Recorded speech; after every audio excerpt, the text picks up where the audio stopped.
Okay. My name's Taylor Anderson. I went to PA school at the University of Tennessee Health Science Center in Memphis.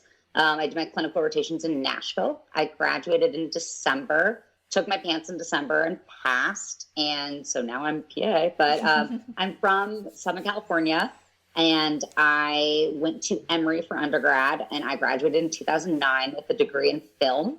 I was a publicist for 5 years in LA and then for a year in Chicago, and then realized that I didn't really want to be a publicist. I was good at it, but I didn't like doing it. So I ended up flying home. My parents are both in medicine. My dad's a physician, and had lunch with my dad. And he was like, "You could do anything in the world. Don't think about school, time, money, etc. What would it be?" And I said, "Well, it's always been medicine. I wanted to be a doctor since I was like 5, but thought I wasn't smart enough because I was a high-level gymnast. So I was doing a lot of gymnastics outside of school, and science didn't come naturally." And he was like, "Oh, well, if that's what you want to do, let's do it." And so I was in my late 20s at that time, like mid to late 20s at that time. So I ended up 100% being like, okay, well, PA school is the thing. I wanted to be able to not wait until I was 40 to be able to practice medicine. So I think that weekend I was like printing out information about PA programs in Chicago, and I had enrolled in my first 2 of 9 prereqs I had to take because I only took one science in undergrad, and it was meteorology. Not too helpful for PA school. Whoops. Okay, so there's a lot to kind of unpack there, and you've been all over the place, which is awesome. Okay, Yes. so it sounds like the career change for you wasn't a big deal because you were moving into something you really wanted to do, but was that scary at all to leave a stable job? Yeah. And Yeah, it was definitely scary, especially I'd been out of school for like 5 or 6 years since I'd been in undergrad. So, I mean, just going back to having to learn to study. I remember being in my Chem 1 that I had to take and having to have the professor show me how to use a TI-83 again, because I hadn't used one since my sophomore year of high school, which was 2002. So it's fast forward and it's 2015 and I'm asking how to use a calculator. So kind of just having to get back into that student mindset and having to just remember things that I had learned so many years ago, especially even preparing for the GRE, where I was like, okay, I'm learning this geometry stuff that I learned when I was 14 and I'm 27. I don't remember any of this stuff now. It's a big refresher. Yeah. And then, also going from not having a job too, because it was pretty hard for me to find clinical experience opportunities when I had really no background. So, I was lucky in that I was a pretty frequent flyer at my PT place. So they were able to hire me as a rehab assistant for a bit.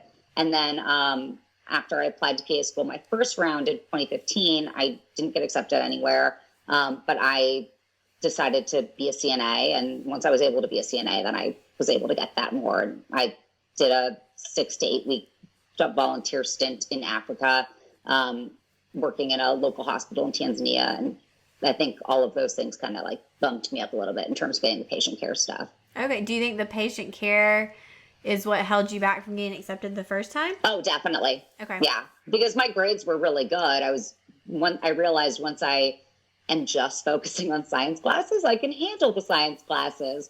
So I was doing really well in those classes and my GPA was good. It was just that I was lacking on the patient care hours. And then also going to Africa gave me a much better framework for my personal statement. And I think that kind of helped me get in the door a little bit. I talked to someone who, I don't even remember what company it was, someone who was just talking to me about what I should have my essay be about. And I kind of just pitched him my first 2 days in Africa. And he was like, "That's your essay." It's they're going to read that and they're going to say, "I want to meet that girl." It's going to make you stand apart from everyone. And I think that really did help, because there were schools where I didn't even get an interview the first time around, and I got many more interviews the second time. That's awesome. So what did that application process look like as far as how many schools you applied to, how you chose those schools? The first time around, I applied to 10, I think. And the second time around, I had a list of 25. I had a really extensive an Excel doc that had each school, where it was located, what was required of me. So like what prereqs, what essays, what dates everything was due by. And then I would add in when I completed each thing, and then what day it was received, what day I got a response back saying I was verified, what day I got interview decision, whether it was positive or negative, and same with what day I did interview and then acceptance or being declined. But so keeping that organization was helpful, especially the second time around when I had a lot of schools. But I basically went through like the CASPA like map, I guess, and found any city that I'd be willing to live in for 2 to 3 years, any place that wasn't too far away from an airport. So I capped it at kind of an hour away from an airport, and any place that took community college credits. Because I know that there were some schools, I think Tufts is one, that didn't, and then schools that I didn't meet the prereqs. There were a few in Chicago that had weird ones like college algebra, and I was like, I'm not going back and taking college algebra. Yeah. Or like USC that has 3 years of college level Spanish, and I took Italian in college, so that did not help me. So kind of just filtering it down by that, where I'd be willing to live, who would actually accept what I have done, and what additional steps I had to take. Okay.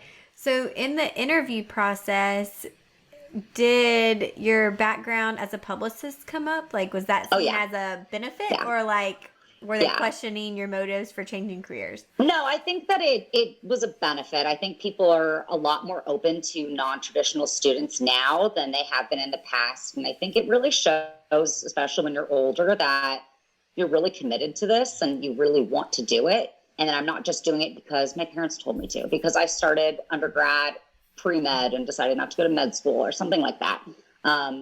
This is definitely a decision that I made, and I was willing to take the pay cut, take the extra money I had to shell out to go to community college and things like that.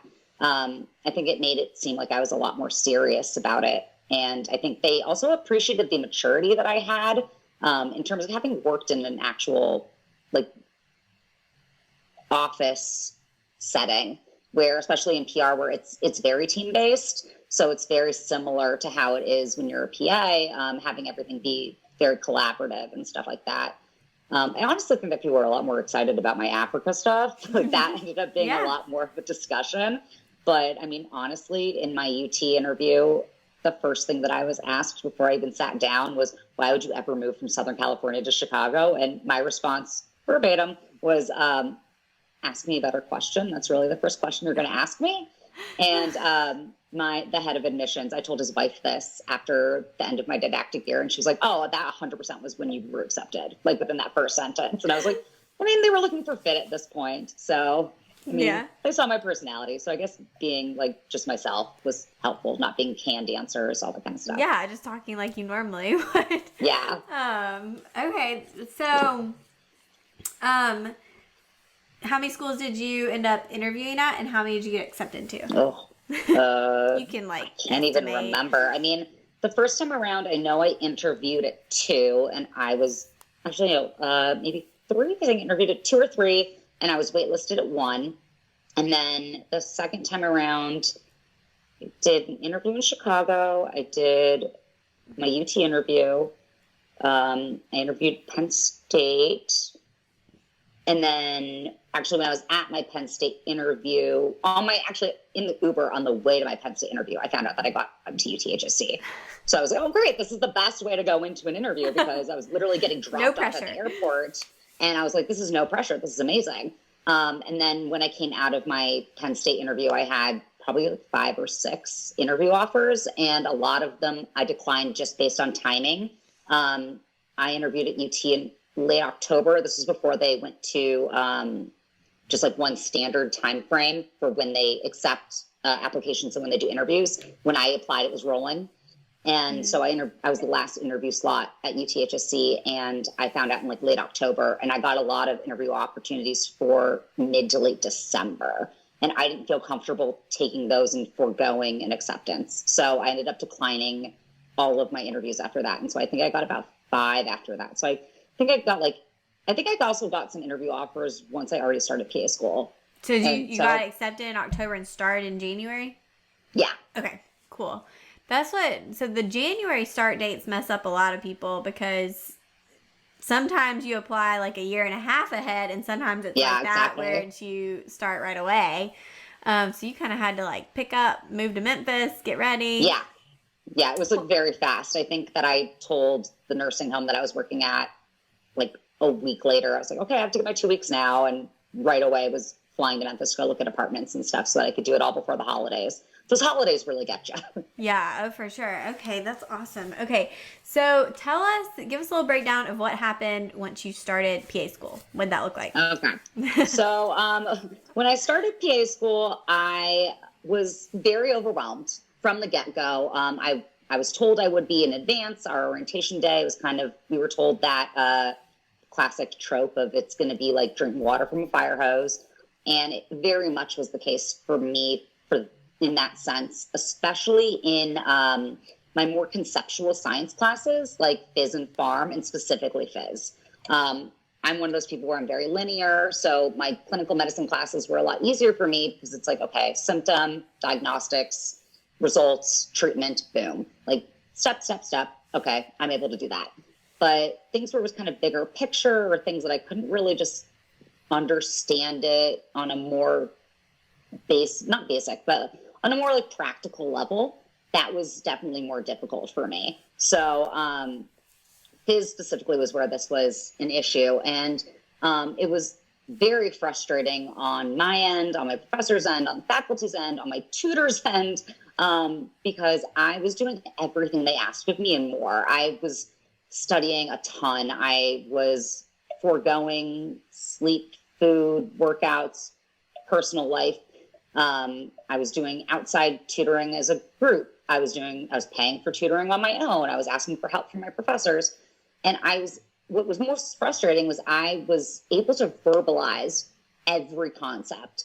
So everyone was very confident in how I was going to do when I took a test, and then I would take an exam and I'd fail.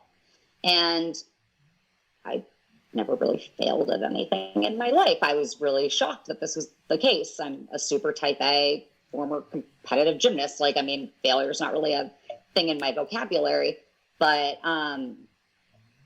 I was failing my exams. And a lot of it was that I was having issues with how much time I had for tests. I was having issues with being able to see people get up and be done, and getting extremely anxious and wasting a lot of time being anxious. And I was able to do verbal remediations, and I was able to explain everything. And the professors and my program director were like, okay, well, if this had been the exam, you would have been getting a B, you wouldn't have been failing. And so that was just a really frustrating place to be. And I kind of just barely ended up passing phys. And at that point, it was spring break. And I just so emotionally, mentally, physically just kind of down that I was kind of in this hole that I couldn't really climb out of. And we were going into anatomy. And at UTHSC, it's cadaver lab too. So it was about like 4 to 5 hours, 3 days a week. And I was already kind of in this like low place where I wasn't running at my optimum level. And so I didn't pass a single practical exam, partially because we had 2 minutes per tag on cadavers. And I spent 90 seconds of that freaking out and panicking and not even being able to really answer most of the time. So leading into my last anatomy test, we had a break for Memorial Day, right? Like 2 weeks before my first semester was going to end. And our anatomy professor, who did everything through the College of Medicine, because that's what the PA program's in at UT, told me that mathematically there was no way that I was going to be able to pass the course. And there was no way that I'd be able to just go on to second semester. I didn't even know that was a thing. I honestly didn't. I'd never heard of deceleration, didn't know it was an option. No one had mentioned it to me. I thought, oh, well, my faculty would have brought this up if it was a concern. No one did.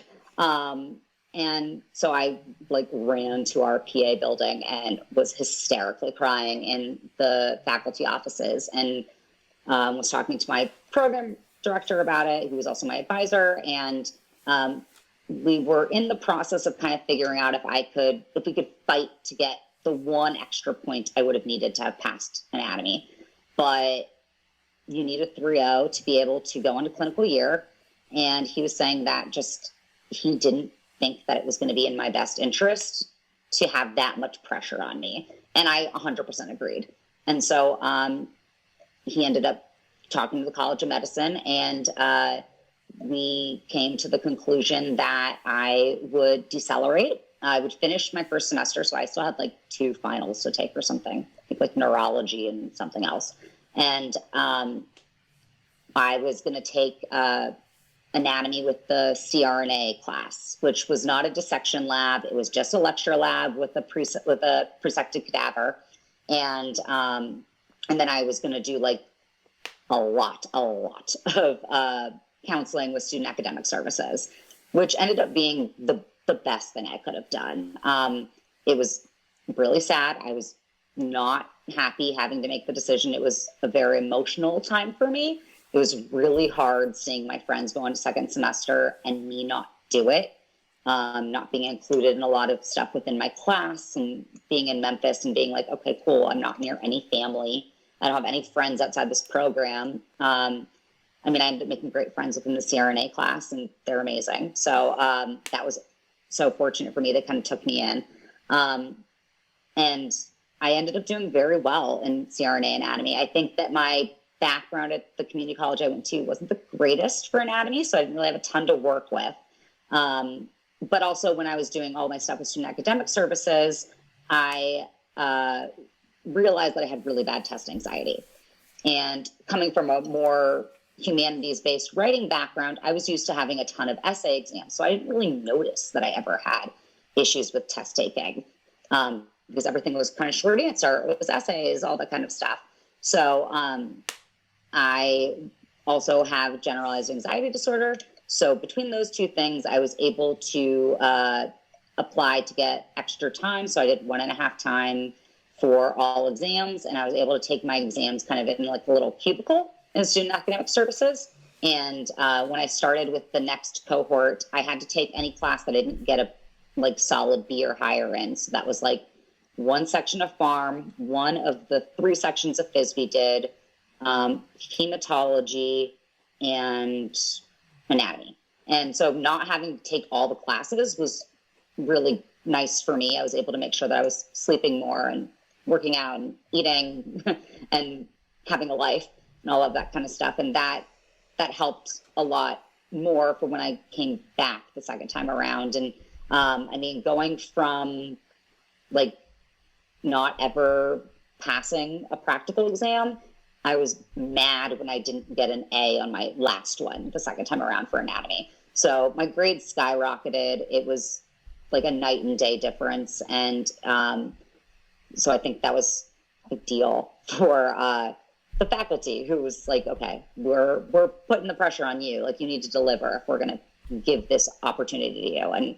it ended up working for the best. And then my second semester of my second didactic year, I ended up getting like the highest GPA of my life, because most of it was all clinical classes, and doing really well in phys and pharm and all these things that I didn't think that I was going to do that well in before, and getting 100% on exams and getting the highest grade in the class on things, and being kind of shocked at my performance. So I think it helped my confidence a ton going into clinical year 2.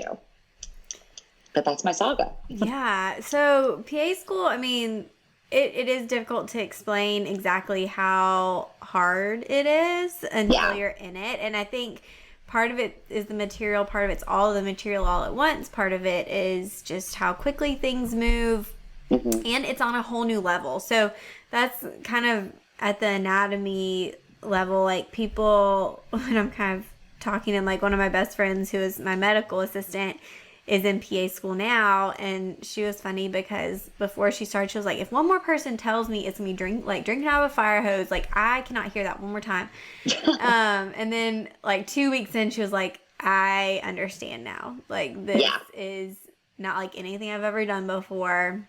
Mm-hmm. And like the anatomy, the graduate level anatomy is so different than, I explained it as like, the structures have structures, and those structures have structures. Yeah, and exactly. They all have a function, and like, you have to know all of it. And it's just so fast. And it's like so even fast. Talking to med students, they had so much more time right.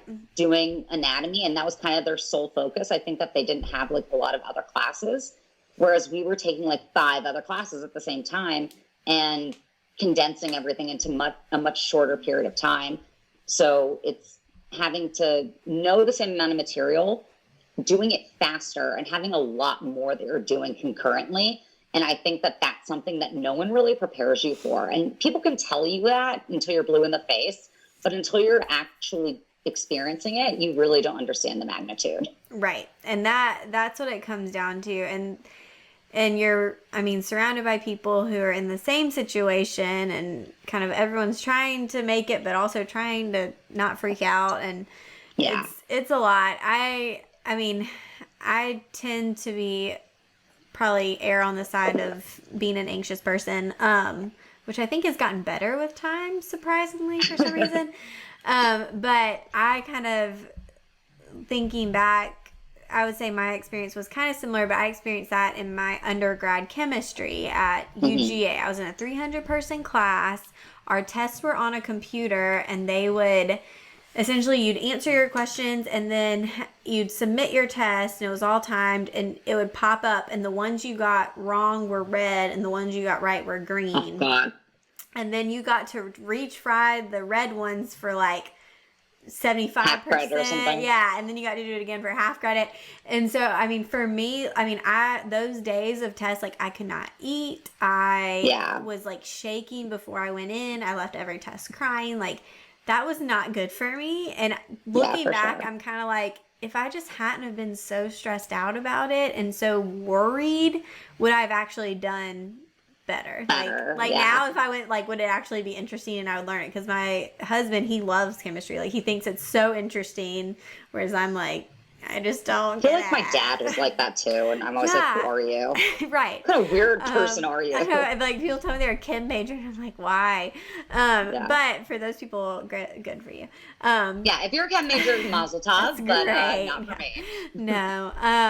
And so so I actually failed my first pharm test, which we had to have a 75 to pass, and I got like a 74 or 73. Yours was 70. Yeah, it was like super close, but it was very eye-opening because, also being a type A person, I'm sitting there going, what did I do wrong? What can I fix? Why did this happen?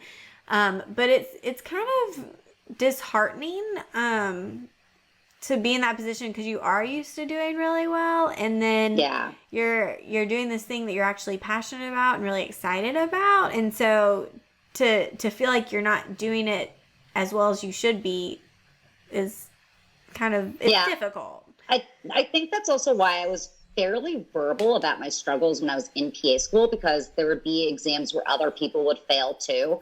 And I wanted to let them know that, like, it wasn't just them. Right. Like, it's me too. Or even exams where, like, in clinical medicine courses where I did well and, like, one of my friends would fail. I was like, okay, well, let's, like, figure out, like, do you want me to study with you? Like, I'll help you prepare for, like, the remediation. I'll help you prepare for the next test. Like, let's figure out, like, what went wrong. Because I didn't want people to think that it's just them. Because I've been that person, and it sucks. It's not a fun position to be in. So kind of knowing that it's not just you, and that everyone has their own strengths and weaknesses. Like, things that I thought were so easy were very difficult for other people, and things that I thought were horrifically difficult just came so naturally to other people.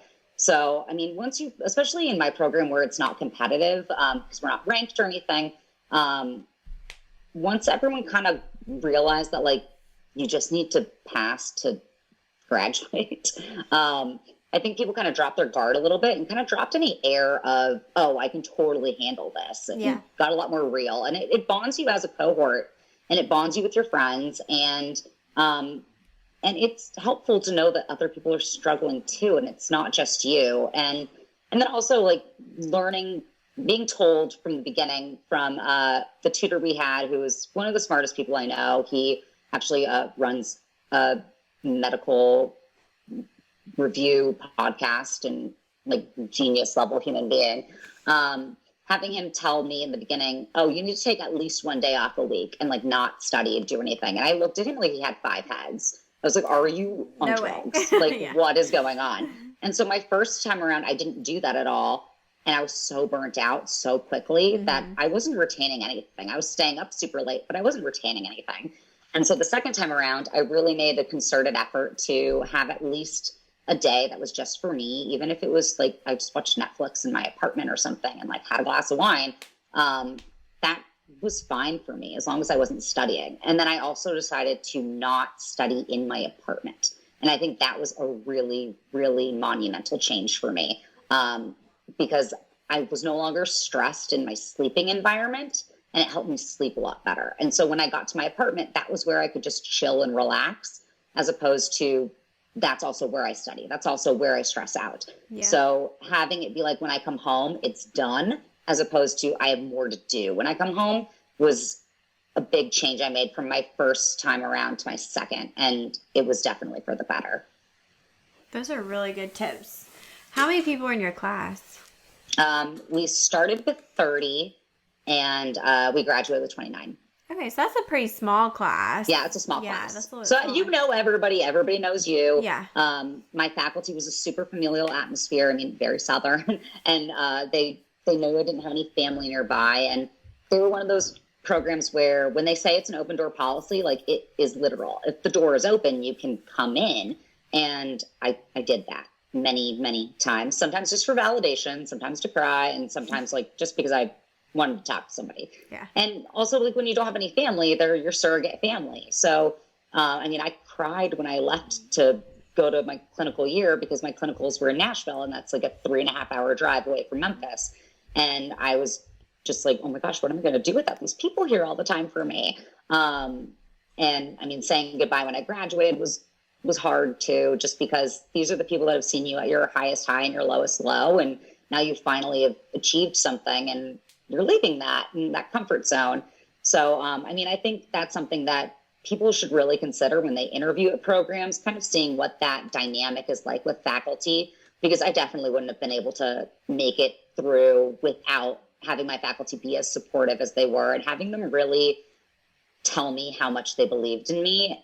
And when I just wanted validation for doing well, they were like, but we knew you would, which is like the most frustrating thing to hear, because my dad would do that too. Yeah. Like, well, we expected you to do well. And I was like, well, what happened if I hadn't done well? You expected me to do well and I didn't do well? Yeah. But I mean, once you do well, it's nice to have people say they expected it. Yeah. I had a great advisor who I like that. I would just go talk to her. Like, I just really liked her. And I thought I respected her and respected her advice. Yes. And felt like I could talk to her at any time, and that was very, very important to me as well. Yeah, I never felt like I was a burden. Right. And that, I think, is important, to not feel like you're a burden. Yeah.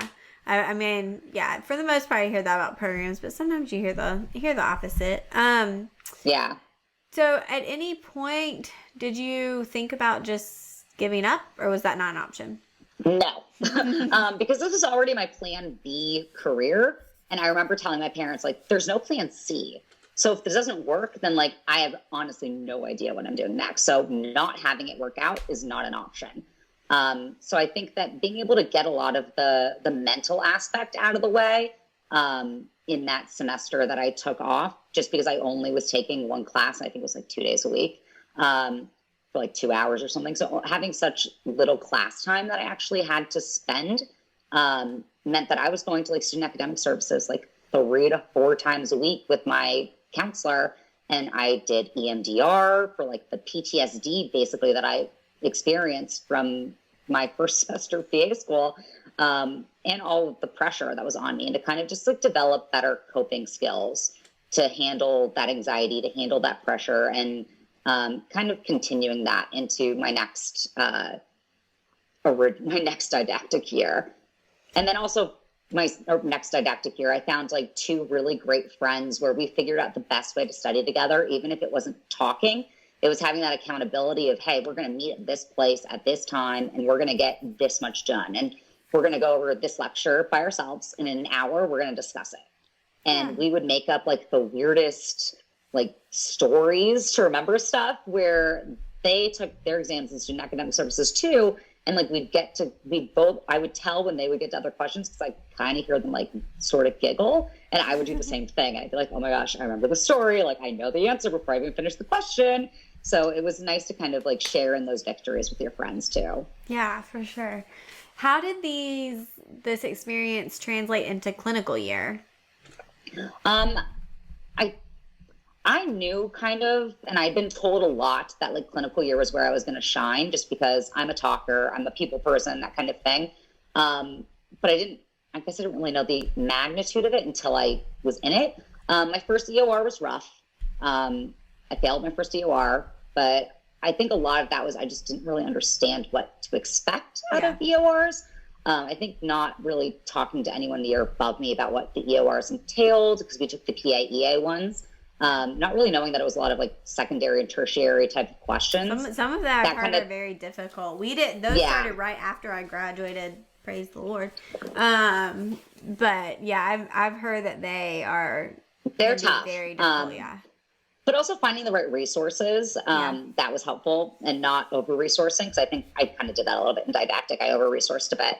But I think I really learned how to figure out through the NCAA and the NCCPA. Sorry, I've been watching a lot of NCAA things with like all the cancellations and stuff. I'm a big NCAA gymnastics fan, and like they canceled the season, and I'm canceled like everything. Yeah. So that through going through the NCCPA blueprint and being able to kind of pick out what stuff I basically felt comfortable with and what stuff I didn't feel comfortable with, knowing in my downtime that I could ask my preceptors that was nice. And in Nashville, it's different than the other locations that my program does because we're the only state-run PA program in Tennessee. So they have people in Memphis, Nashville, Knoxville, and Chattanooga.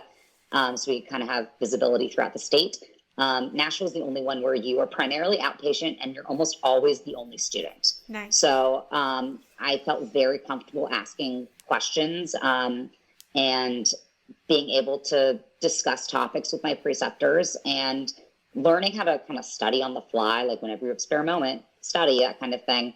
But also kind of just translating what you see every day into what you see in test questions. And I mean, that helps me a lot in pants as well. But I think having a really good second go around of the didactic year gave me that confidence to be like, okay, I am smart enough. I feel like I don't remember anything, but I'm capable of learning it. And then having preceptors ask me questions and me answer them correctly before I really like processed what the question was. And I'd be like, where did that come from? Like, okay, like I know things. Like this is cool. Hopefully it sticks. Mine's all gone.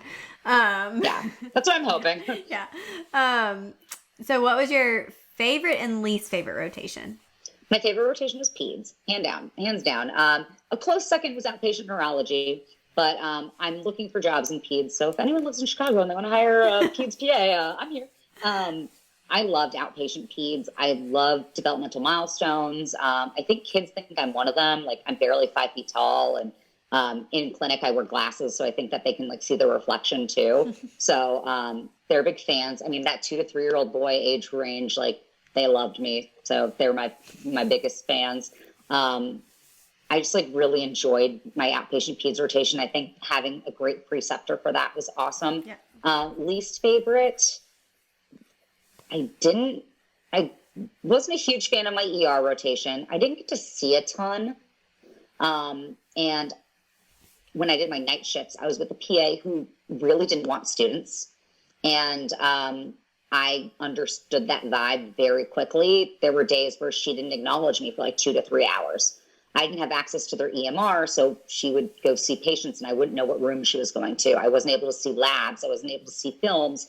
I wasn't able to see anything. So I was kind of like a glorified scribe for a day or two. And so like my third day going into it, I mean, she would ask me to go home early a lot. And I was like, no, you never know what you'll see. So I'll stay until I'm supposed to stay. And I made sure I left after her every day. So I didn't want her to kind of have that be something she could say I did wrong or something like that. But my like last day and nights with her, I went to a physician and I asked him if I could just be with him for the night. So I think that taught me like, you really need to advocate for your own education. I'm paying to be there. I was paying an out-of-state tuition to be there. I deserve to learn. And that's not an outrageous request. So I think kind of being respectful, but also knowing like that this is something that you need. I mean, it also kind of sucked that I was in like super rural ER, so I didn't really see much anyway. And it was like in February, so it was the height of like flu season. That kind of didn't help either. But I think being able to like learn that I could manage to be respectful without compromising my education was ideal. I also just like, I don't like inpatient medicine. So I didn't love my second internal medicine rotation, even though Vanderbilt's great. Loved being at Vanderbilt, loved the PAs I was with, but there just wasn't a ton to see. We were kind of a step down unit from the ER. So it was a lot of like fairly basic stuff or people just in a bed waiting to get admitted. So I didn't really get to do much a lot of those days. But again, I took that opportunity to find one of the docs that did most of the IR stuff and told her if she ever had cool procedures to come find me. And if I was sitting in a specific room, it meant I wasn't seeing patients. So grab me and I'll go do stuff with you. And I got to do a lot more stuff than I had anticipated as a result. And then I loved my outpatient neuro elective. My preceptor was only a couple years older than me. So he kind of just like treated me like a little sister and kind of just made fun of me the whole time. But that made it really fun. And it was one of those things where I, again, didn't really know how much I retained until we were talking about it. And it didn't feel like learning because we were enjoying ourselves so much and we were joking and I was having a blast and having fun with the patients. And so, I mean, those kinds of rotations where you kind of just feel at home are ideal in my opinion. Oh, I agree. So much of it is where you're at and who you're with. Mm-hmm. And I mean, that can make or break a rotation for sure. So yeah, no, that's awesome. Well, hopefully you find your dream Pete's job. I mean, this is like the worst time I feel like to be trying to find jobs. I have really bad timing. I graduated from college at the height of the economic decline, and like now COVID-19 is here to ruin my life. So right, well, maybe it'll be and everybody else's. Yeah, exactly. Well, where can everyone find you and kind of follow along if you want them to? So at Taylor Anderson 87 on Instagram, okay. And then at T Anderson 87 on Twitter. And then also I did a podcast in late December with my program director for his podcast, which is called the Pain Podcast. And that kind of goes more in depth with like clinical year and all that kind of stuff. And that was right before I took PANTS. So link to all that. That's always a good one to listen to. And he's also an amazing resource. So yeah, between him and like my good friend who has a podcast called Ian Boardbombs. Follow it. His name's Blake Briggs, finishing residency at Wake Forest. So shout out to him. Those were like such great resources. And then obviously like Smarty Pants and you. I listened to you a ton in the car. So it was like very helpful to be able to have those kinds of resources to listen to when you're commuting because it's ideal. Yeah. Okay. Well, I'll link to all of that in the description so everybody can kind of find those resources. Well, thank you so much. And if any pre-PAs or PA students ever have questions, like shoot me a DM. I'm totally responsive to anything. And I mean, you can ask people who are in my current PA program's second year class. I would spend like 2 hours on the phone with people before interviews, just telling them about the program because I just enjoyed it that much. So yeah, let me know if you guys have any questions and I'd be happy to talk about things in more detail. I'm sure they will. No worries. Clearly I'm a chatter, so. Yeah, no worries there. Yeah.